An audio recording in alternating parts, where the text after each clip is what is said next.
The Game Awards happened a couple days back, and you guys were kind enough to tune in to my stream. But some of you may not have 3.5 hours to spare, so for those folks, I've decided to go ahead and create this video as an overview of everything that transpired on the show floor, as a review of the best, worst, and most bizarre moments. Hopefully it'll just serve as a nice, convenient little video for those who just want everything compressed in something that's a bit shorter than the show itself. Let's just dive right in, starting with stuff that they showed during the pre-show.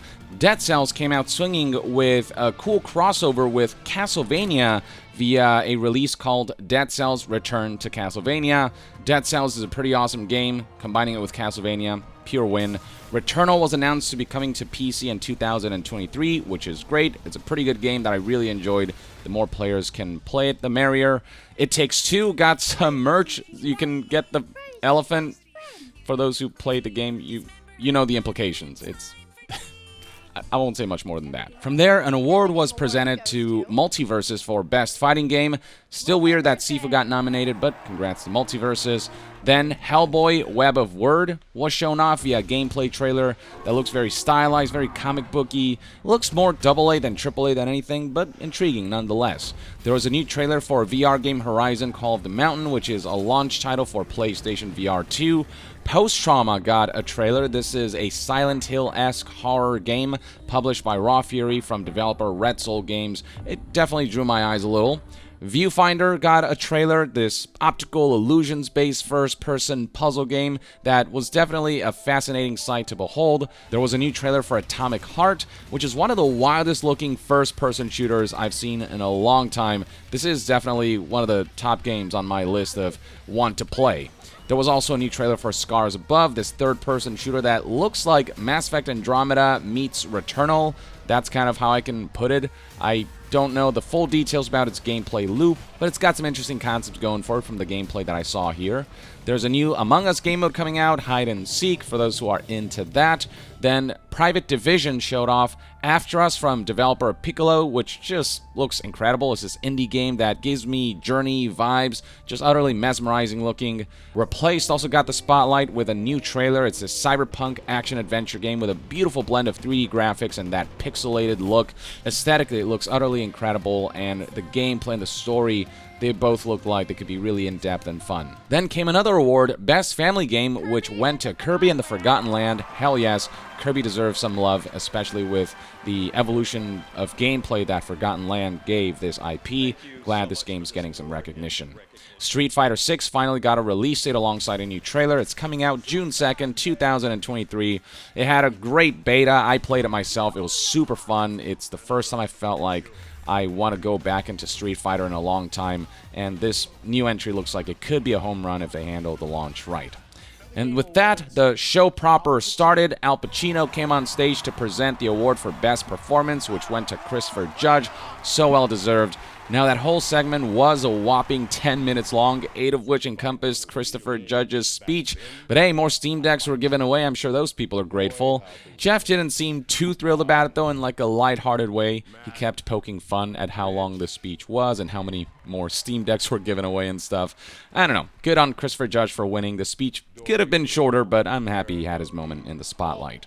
Then came a major heavy hitter, Hades frickin' 2, ladies and gentlemen, which, I mean, like, just say no more. Much like with Hades 1, it's going to early access before a full release. I'm probably going to wait for the full release, but, man, I'm excited. Hades 1 is just, Ken Levine then marked his return with a brand new trailer for his brand new game, Judas, which definitely has Bioshock and System Shock vibes. Super excited for that. It still does seem to have its own unique identity, but clearly a spiritual successor of sorts. Bayonetta is getting a new prequel, or I guess like a flashback game via Bayonetta Origins, Cereza and the Lost Demon. The trailers show this fairy tale-esque aesthetic with gameplay that I call Bayonetta Light. Seems really charming and interesting. Might keep an eye out on this one. Comes out on March 17th, 2023. The Game Awards then featured a cool performance by Hosier and Bear McCreary for Blood Upon the Snow, which is a soundtrack from God of War Ragnarok. Just really great track. And I personally always enjoy celebrations of awesome video game music, so I was super down to just vibe. From there, Jessica Henwick made a rather accurate prediction about this show. I don't want to alarm anyone, but someone in this room is a murderer.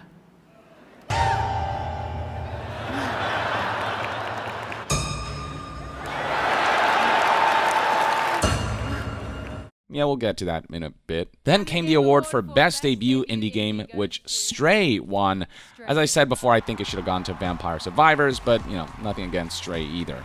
Moving on, we got a new trailer for Destiny 2 Lightfall. I've fallen out of that franchise, so I can't speak much about it, but you know, it's got some cool neon cyberpunky aesthetics. There's definitely a lot going on here visually. We got a new Suicide Squad trailer revealing Kevin Conroy as Batman will be receiving one last send-off in this game. It seems they managed to record all of his lines before his untimely and unfortunate passing.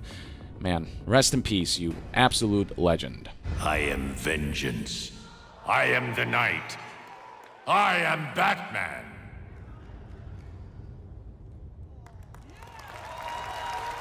From there, a quick little snippet for Last of Us Part 1 revealed it's coming to PC on March 3rd, 2023, which hell yes, before another award was presented for Best Adaptation, which Arcane won. My personal choice would have been Cyberpunk Edgerunners, but Arcane is also very deserving of this award. Then came a new Star Wars Jedi Survivor trailer, a game that I'm very pumped about as someone who really enjoyed Jedi Fallen Order. Excited for all of the refinements they've made. Fallen Order was a bit rough around the edges. Hopefully the refinements here will just make this game feel that much more polished. And all of the new features they'll introduce and all of the new combat maneuvers and just how much they'll expand upon the original foundation for this compelling Souls-like. It all looks pretty awesome. Comes out on March 17th, 2023. From there, the creators of Celeste had a new game to show called Earthblade, which is coming in 2024. It definitely has familiar vibes and style from Celeste with its action platforming gameplay and its beautiful 16-bit graphics, but it's also definitely its own new thing as well. Then came another trailer for the upcoming Dune open world survival MMO, Dune Awakening. I was disappointed that it's an MMO when they first revealed this, and this trailer was also CGI, so I'm still not particularly excited about this one. Hopefully we'll see some gameplay that will compel us. Then came one of the presentations that I was most excited for, a first look at Death Stranding 2. It was all in-game cinematics, very story-focused, very, cryptic and typical Kojima fashion, but it did feature some incredible, trippy, crazy, bizarre imagery. I was just super compelled by everything I saw, and I'm very curious to see how the gameplay has evolved. I thought it was a pretty awesome trailer all around, and I'm just excited to see what the Mad Lad has in store for us with this sequel. EA had a brief moment in the spotlight with a new EA Originals game called Immortals of Avium, which seems to be this first-person sci-fi fantasy game with some neat ideas going for it, but ideas is all I got right now because it was a CGI trailer only, so can't gauge whether this game's worth being excited for. Then another award was presented for Best Narrative, which was given to God of War Ragnarok. No complaints there. I say that was completely well-deserved and the obvious choice. Next came a new glimpse for Tekken 8 with a trailer featuring both cutscenes and bits of gameplay footage.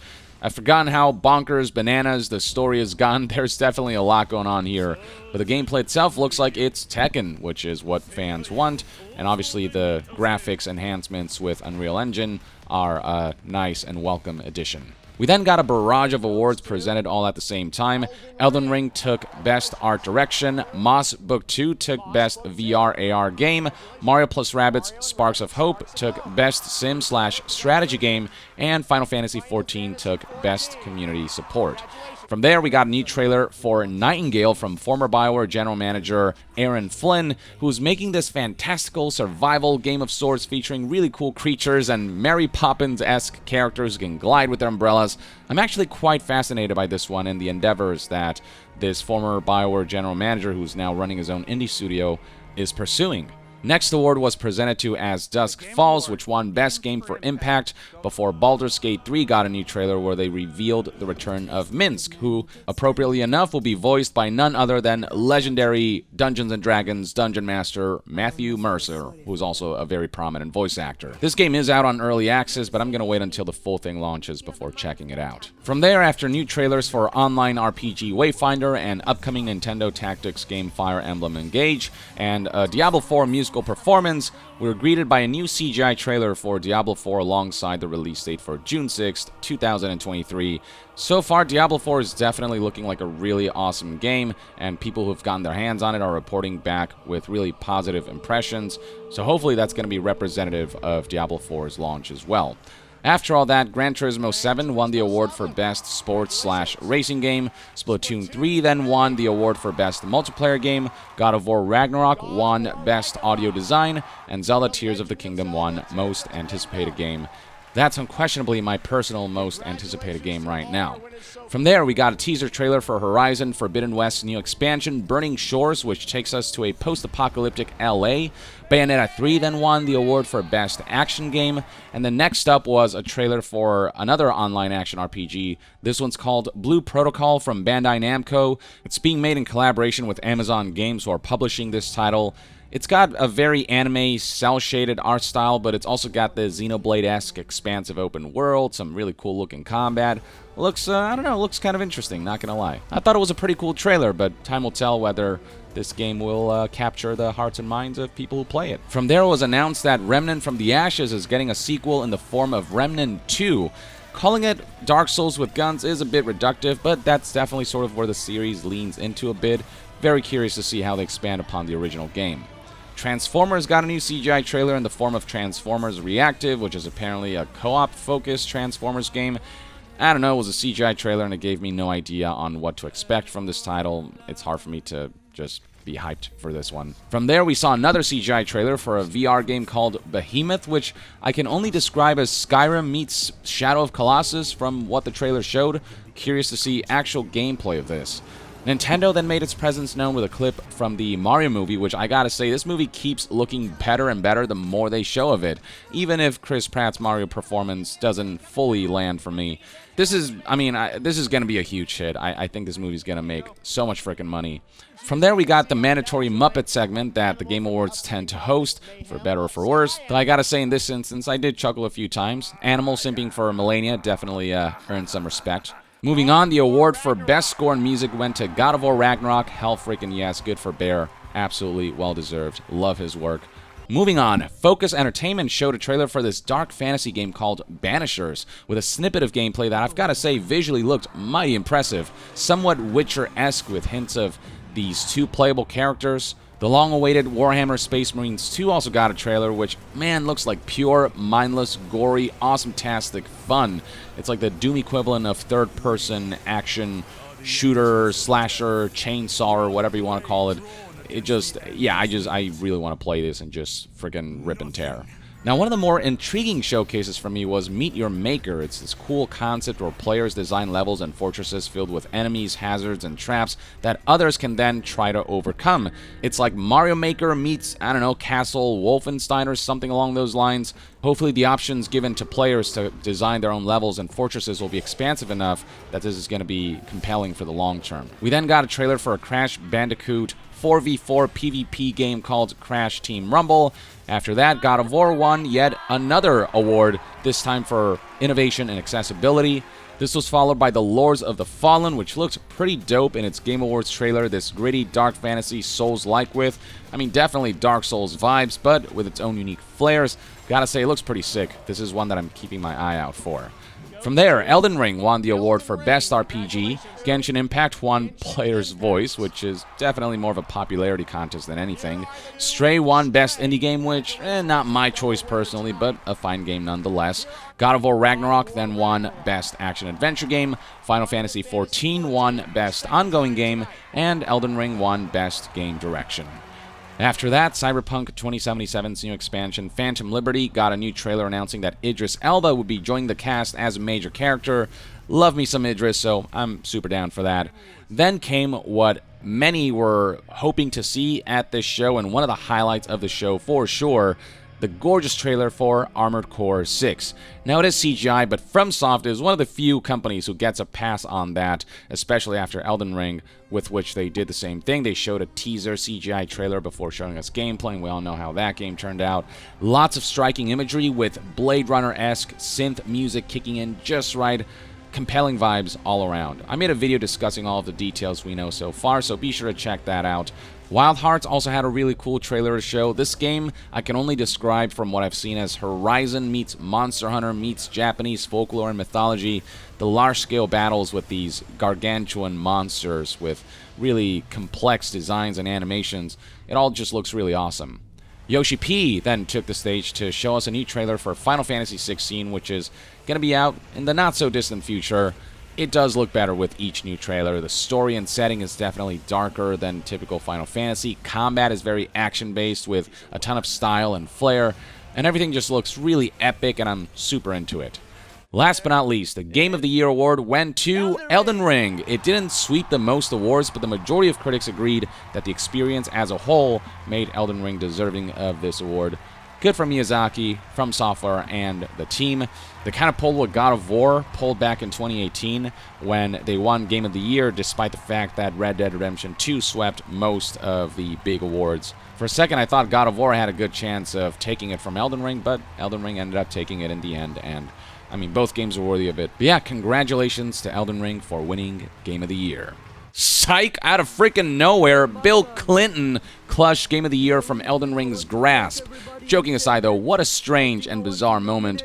Everything was going pretty smoothly up until the very end, right at the finish line, when this kid snuck onto the stage and nominated Reformed Orthodox Rabbi Bill Clinton, which unfortunately upstaged Miyazaki's speech and Elden Ring winning Game of the Year. I did cover this whole situation in a separate video for those who are curious, but the kid was arrested shortly thereafter and seemingly released not long after.